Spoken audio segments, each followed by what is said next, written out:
My name is Claire Evelyn Bishop, 35 years old from Grayling, Michigan. They told me my birth mother gave me up. 30 years later, I got a letter that said otherwise. No return address, just a warning, come alone. What I found in the woods of Michigan didn't just rewrite my past. It nearly destroyed my future. Before we dive into this chilling story of buried secrets and long-awaited revenge, make sure to like, subscribe, and turn on notifications, so you never miss a tale that will keep you up at night. This isn't just a story, it's a reckoning. Let's begin. It was a Tuesday when the letter arrived. Ordinary in every way, white envelope, no markings, no postage stamp, no return address. It looked like junk mail. I nearly tossed it in the recycling bin on my way out the door, but something stopped me, the handwriting. Slanted, shaky, penned in blue ink that had bled slightly through the paper. My name was written out in full, Claire Evelyn Bishop. No one called me by my full name except DMV clerks and my late grandmother. I stood in the kitchen, coat still on, and opened it. Claire, I know this is sudden, and I don't expect you to believe me right away. But I am your mother, your birth mother. I never wanted to give you up. It wasn't my choice. There's more I need to tell you. If you want answers, real answers, come to Grayling, Michigan. Come alone. I live at the old Fenton cabin. Off County Road 414. It's quiet here, please don't wait too long, Martha. I read it 3 times before I could breathe properly. The name hit me like a gust of cold air. Martha. I didn't know her. I wasn't supposed to. My adoptive parents, Tom and Diane, had always been honest with me. I was adopted at birth, they said, and my birth mother had been young and unable to raise a child. That was the extent of it. They'd loved me, raised me well, never treated me like anything less than their daughter. But I'd grown up with a hollow space inside me, an emptiness that family portraits couldn't quite fill. Still, I'd never searched. I told myself I didn't need to, until now. Grayling. A speck of a town tucked into the woods of northern Michigan. I'd passed through it once on a family trip. It was all pine trees and misty lakes, the kind of place where sound gets swallowed by snow in the winter and everything grows too quiet. I checked the envelope again. No stamp. No sign of how it had been delivered. Someone had placed it there by hand. Was it real? A mistake? A cruel prank? And yet, something in me knew. The way my fingers trembled. The way her name whispered through my mind like a song I'd heard as a child. I should have thrown it away. Instead, I packed a bag. I didn't tell Tom or Diane. I didn't call my fiancé. I didn't even put in for time off at work.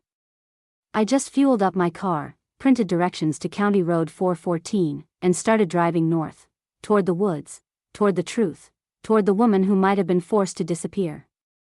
And who was now calling me home. The Fenton cabin sat at the end of a narrow gravel road that felt more like a forgotten deer trail. My GPS lost signal 10 minutes earlier.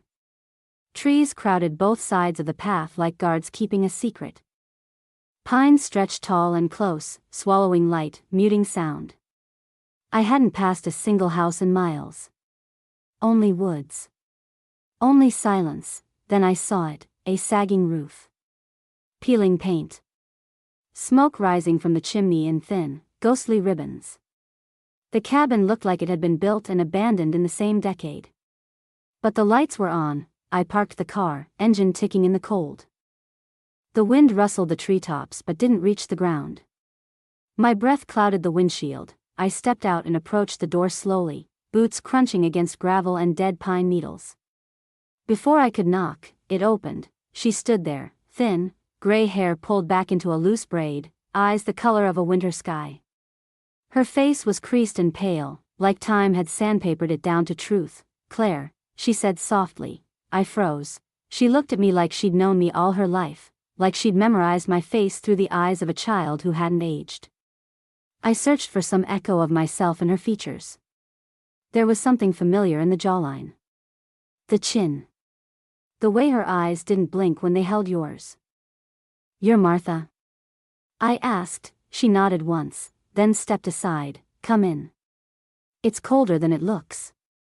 Inside, the cabin was small but warm. A cast-iron stove hissed in the corner. Mismatched furniture, faded rugs, a dozen half-melted candles. It smelled of cedar and something faintly medicinal, like herbs or old ointment. We sat in silence for a minute. I didn't know what to say. Neither did she. "I know this is strange," she said finally. Her voice was raspy but clear. "But I had to find you. I've wanted to for years." "Then why now?" I asked. Martha's hands trembled slightly as she clutched her mug. "Because the people who took you, who forced you out of my arms, are getting older. Sloppier. And they're still out there, Claire." I stared. "Forced me? I was told you gave me up." She gave a bitter laugh. "Of course they said that. That's what people believe when the ones with power write the story." My skin prickled. The fire cracked, the stove hissed, and the wind scraped branches across the windows like fingernails. "I didn't give you up willingly," Martha said. "You were stolen. And I have proof." The way she said it, like she'd rehearsed it for decades, sent a chill down my spine. "I didn't bring you here just to meet me," she added, leaning in. "I brought you here so you can understand the truth. And decide what to do with it." Outside, the woods closed in tighter, and I had the sinking feeling that the real story hadn't even begun. That night, I couldn't sleep.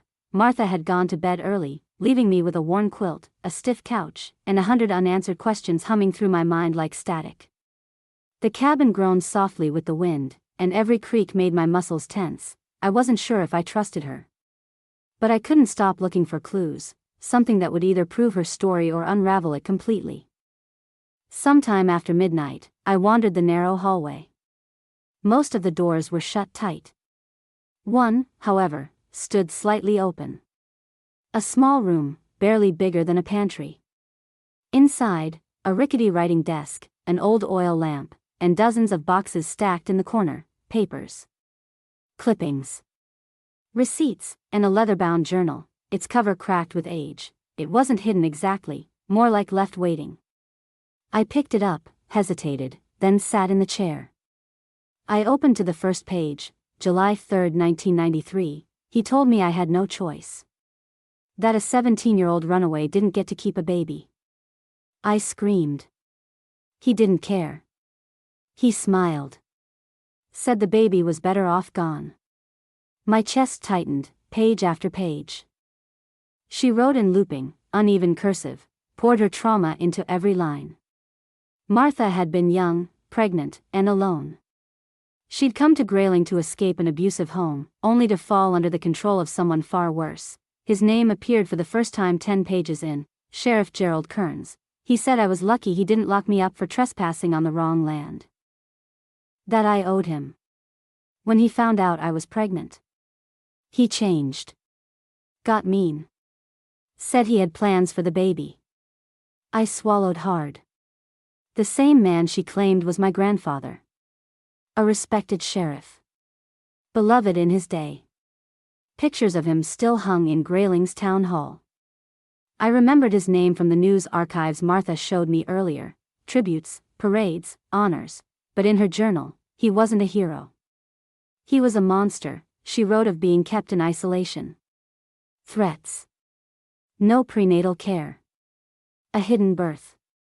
And then, just days after I was born, she was taken to the hospital, and when she woke, I was gone. They said I was unstable. That I hallucinated the birth. But I saw her. I held her. Her name was Claire. The last entries were written years later, in ink faded by tears. I tried to find her. They told me to let go. But I never stopped looking. By the time I closed the journal, the fire had burned down to glowing embers. I sat there in the dark, the book heavy in my hands, my heart pounding in a rhythm I couldn't calm. This wasn't just about reunion. This was about revenge. About stolen life and stolen legacy, and Sheriff Kearns, dead or not, had written the first half of my story in lies. I intended to write the ending myself. The next morning, I drove into town. Grayling looked like something out of a Norman Rockwell painting. Frosted rooftops, tidy sidewalks. A diner on every corner. But now, the place felt different. Smaller. Complicit. Every smile I passed seemed pasted on, every wave performed like theater. These people had known him. Sheriff Gerald Kearns, my birth father. I stopped at the county library.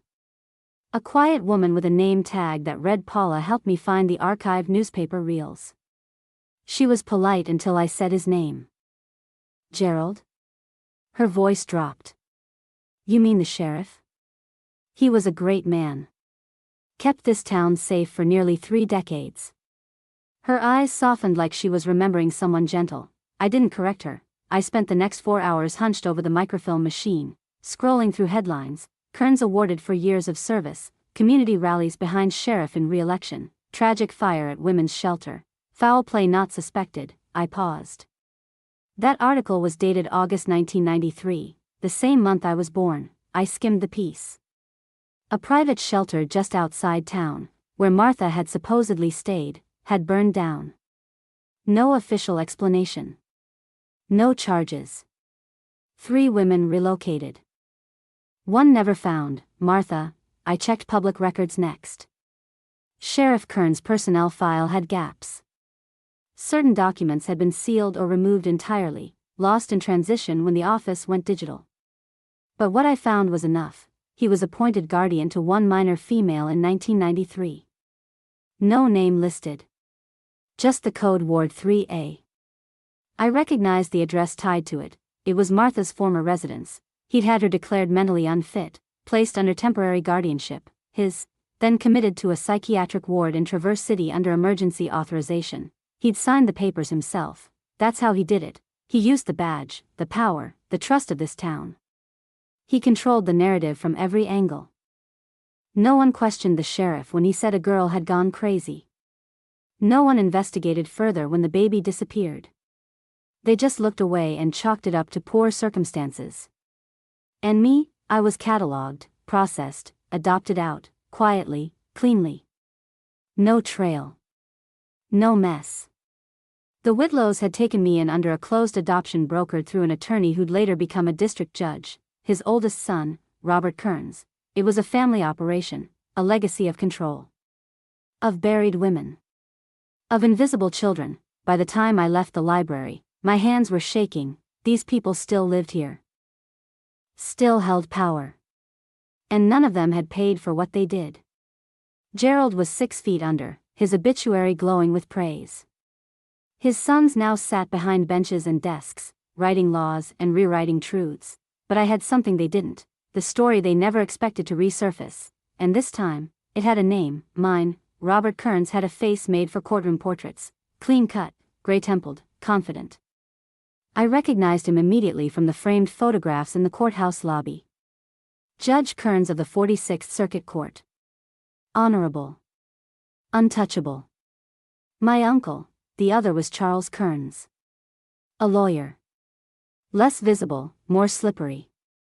He ran a family practice downtown with a marble plaque and tinted windows, specializing in estate planning, probate, and, according to local gossip, anything that needed to quietly disappear.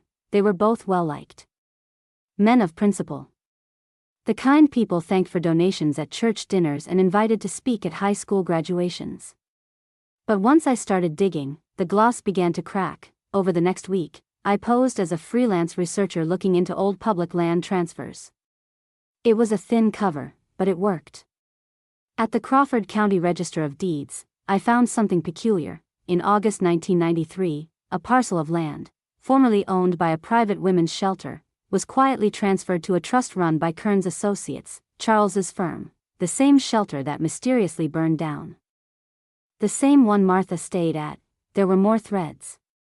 A juvenile records file, redacted but traceable, from that same summer.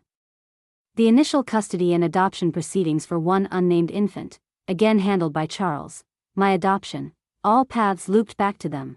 They hadn't just helped cover it up. They'd orchestrated it. Gerald might have pulled the strings back then, but Robert and Charles kept the story buried for decades. And they were still doing it. I wasn't just some forgotten mistake they swept under the rug. I was the loose end they never expected to come home. back at the cabin, I confronted Martha. "Why didn't you tell me they were my uncles?"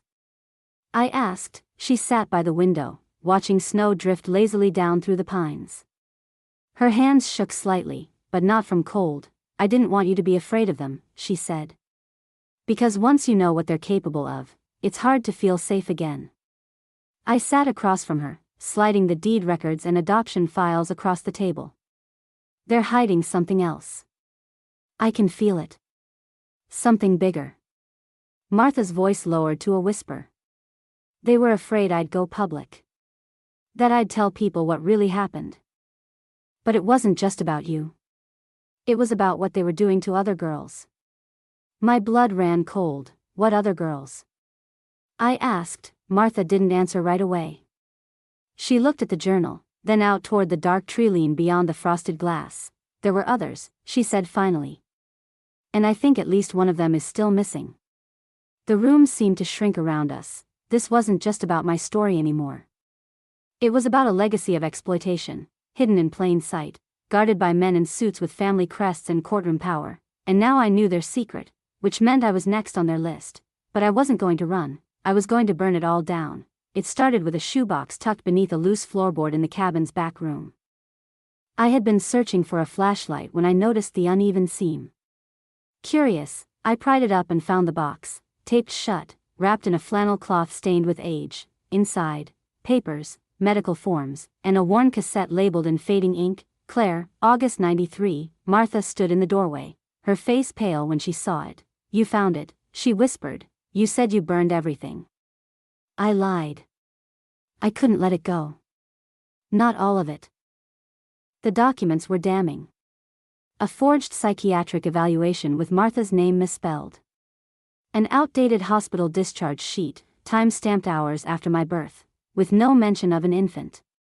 And at the bottom of the pile, a notarized guardianship order signed by Sheriff Gerald Kearns and co-signed by Robert Kearns, ESQ. I flipped through them, heart pounding. They'd manufactured her instability. Faked medical records. Stripped her of her rights and rewritten my origin story in legalese. But the tape, I stared at the cassette, wondering if it would even play. Martha retrieved an old battery-powered recorder from the closet, dusted it off, and slid the tape in. The audio crackled, grainy, distorted. But the voices were clear. A nurse, frightened and unsure, speaking into the recorder. "I'm documenting this in case anything happens to me. The girl, Martha, she gave birth to a baby girl around 3:15 a.m. They didn't let her hold her. Sheriff Kearns came in less than an hour later. Said it was a closed case. I saw him leave with the baby in his arms." Long pause. A trembling breath. It didn't feel legal. "I don't know what to do." My throat tightened. That was me. That was my birth, and there it was, on tape, someone else who saw it happen and knew it was wrong. The next morning, I scanned the documents and saved them to 3 flash drives. 1 I kept. 2 I hid in separate places around the property. By nightfall, things changed. The woods felt different. Stiller. Heavier, and then I noticed the car, parked too far down the drive to be casual. A dark sedan, tinted windows, engine still running. It was gone within minutes, tires crunching the gravel, but not before I stepped onto the porch and stared straight at it, heart thudding, fists clenched. Someone was watching, whether it was Robert or Charles, or someone they'd hired, I didn't know. But they knew I had something. And now, the game had shifted.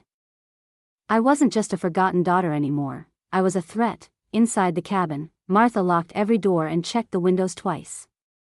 Her silence said more than any words could. I'd found the proof. Now I had to survive long enough to use it. The Kearns Lake house sat like a crown on the edge of Lake Margareta, sleek, modern, and completely out of place among the pine-worn cottages nearby. Wide decks. Glass walls. Black SUVs in the drive. A family legacy, built on lies. I parked 100 yards back, just far enough to avoid their security cameras. My heart thudded in my throat as I clipped the tiny mic to my coat collar and tucked the backup recorder in my boot. The flash drive was in a plain white envelope, tucked into the inside lining of my jacket. The real files were hidden off-site. This was bait. I had called them 2 nights earlier, using the burner phone Martha insisted I carry. I told them I had questions, that I just wanted to understand. Robert was calm, almost paternal. Of course, he said.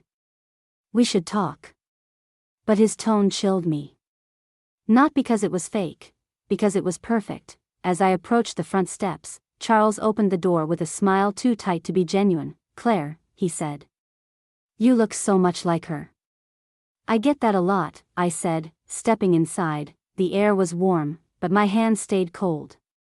The brothers waited for me in the living room, leather chairs. A fire lit, wine poured like this was a holiday reunion. Robert motioned for me to sit. I didn't. I brought something, I said. I set the envelope on the coffee table. Charles didn't move, but Robert's eyes flicked toward it. What's this? He asked casually. Proof, I said. Forged records. A guardianship order signed under duress. And a voice on tape, admitting it all. The fire crackled. Charles's jaw tightened. Robert didn't blink. You've gone through a lot of trouble, Claire, Robert said. But none of this will hold up in court. It's decades old. Circumstantial. You're not worried about court, I said, my voice steadier than I felt. You're worried about the press. The court of public opinion. The headlines, judge and attorney covered up infant abduction. Robert's smile thinned. You wouldn't do that. Wouldn't I? Charles leaned forward, eyes narrowing. What do you want? I hesitated. The part of me that had come here for answers started to fade. This wasn't about information anymore. It was about power, taking it back. I want you both to know the truth didn't stay buried, I said. And I want you to feel what Martha felt for 30 years, powerless. I walked out before they could respond. I didn't look back, didn't give them time to recover. The mic had caught everything. As I reached the edge of the woods, I pulled out my phone and hit send.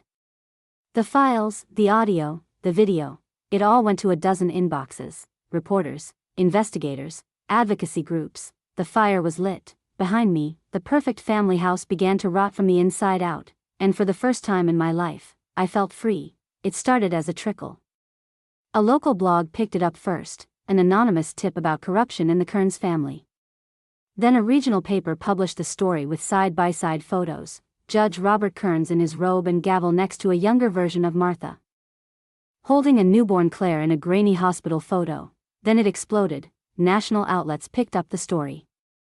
Phrases like forced adoption, abuse of judicial power, and cover-up spanning 3 decades flashed across screens. The Kearns family's carefully curated legacy cracked like thawing ice, and still, Grayling hesitated.